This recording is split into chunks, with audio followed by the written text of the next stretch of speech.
What happens when a ruthless CEO fires a loyal pregnant employee? Without a second thought, he gets the shock of his life when her husband steps in not just to fight back, but to take over the entire company.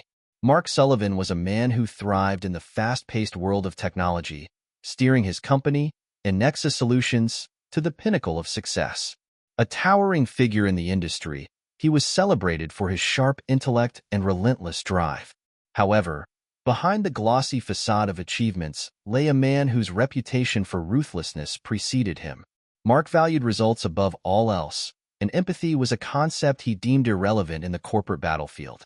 Employees admired his business acumen but feared his unyielding approach. To him, people were assets, valuable only as long as they performed. Among Annex's team was Sarah Matthews, a bright, hardworking project manager who had been with the company for nearly a decade. Known for her unwavering dedication and innovative problem-solving, Sarah had earned respect across departments. She was the kind of employee Mark grudgingly appreciated but rarely acknowledged.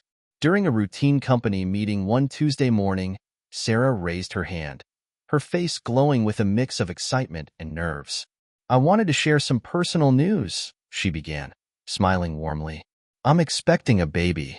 For a moment, the room erupted into applause and cheers from her colleagues, offering their congratulations.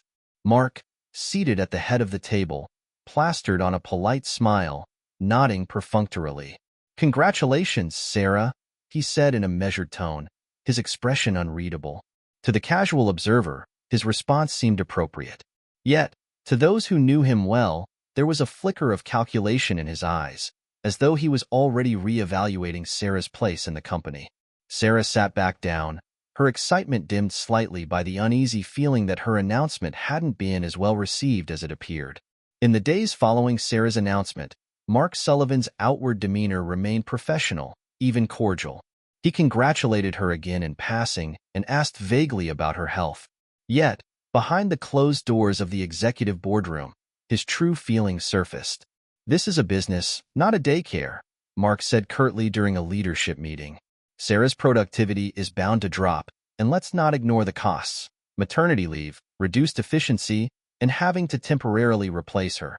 It's a liability we can't afford right now, especially with the market tightening." A few of the executives exchanged uneasy glances, but no one dared challenge him. Mark had cultivated a culture where dissent wasn't welcome. "We'll frame it as restructuring," he continued. "Cutting a few positions will look strategic to stakeholders." By the end of the week, Sarah received a summons to Mark's office. She entered with a hint of apprehension, but no real idea of what was coming. Mark sat behind his imposing desk, his expression calm yet detached. "Sarah," he began, "I want to start by saying how much we value the contributions you've made to this company. But due to recent restructuring decisions, we're having to eliminate a few roles, and unfortunately, yours is one of them."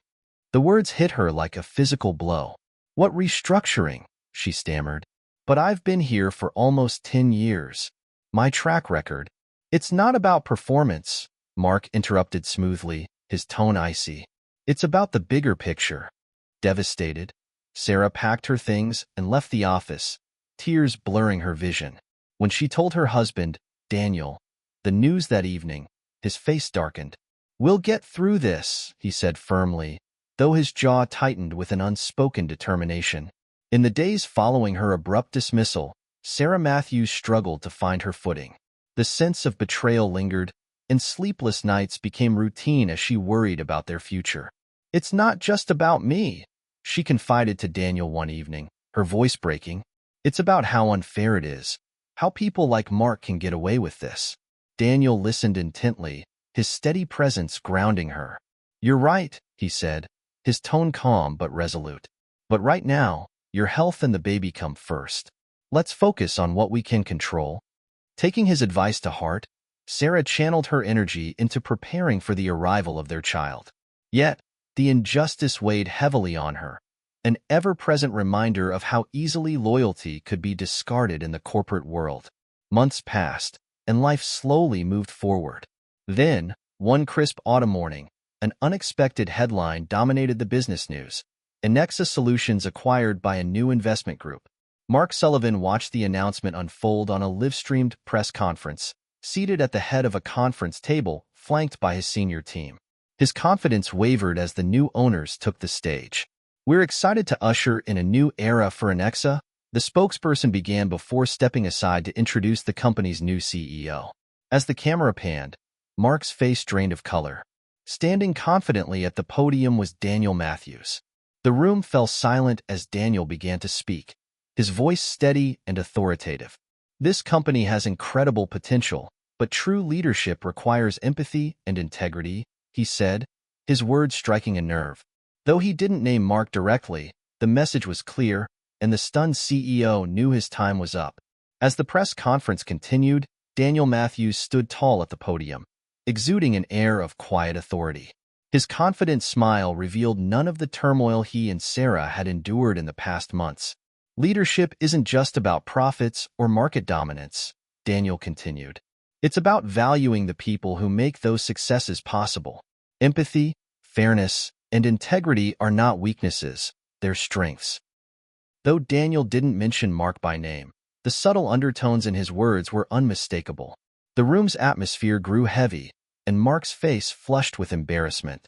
He felt the weight of the unspoken accusations, knowing exactly what Daniel referred to. True to his word, Daniel wasted no time in implementing changes that prioritized the well-being of the employees. Among the changes was a moment that brought the room to its feet. Sarah Matthews' reinstatement. Daniel invited her onto the stage, his pride evident. "Sarah has been a cornerstone of this company's success for nearly a decade," he said. "Her dedication and contributions deserve not only recognition but trust.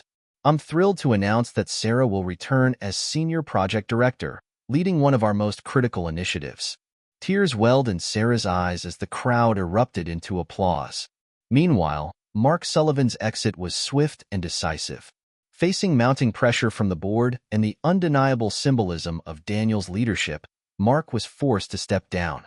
His departure was quiet and unceremonious, a sharp contrast to the dominant presence he once wielded. For Sarah and Daniel, the moment was deeply symbolic.